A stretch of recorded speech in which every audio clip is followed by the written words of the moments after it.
સાંભળો છો?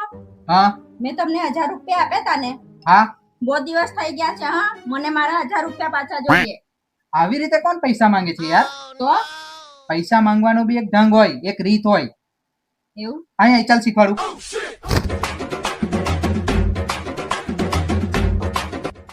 આવું આવો.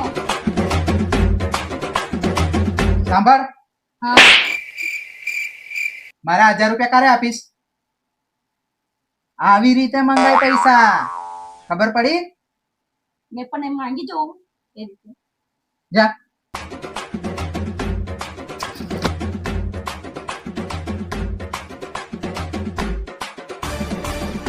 સાંભળો, હા, લે તારા 1000 રૂપિયા. બસ થઈ ગઈ સર. હવે તું માંગતી ના, બરાબર છે?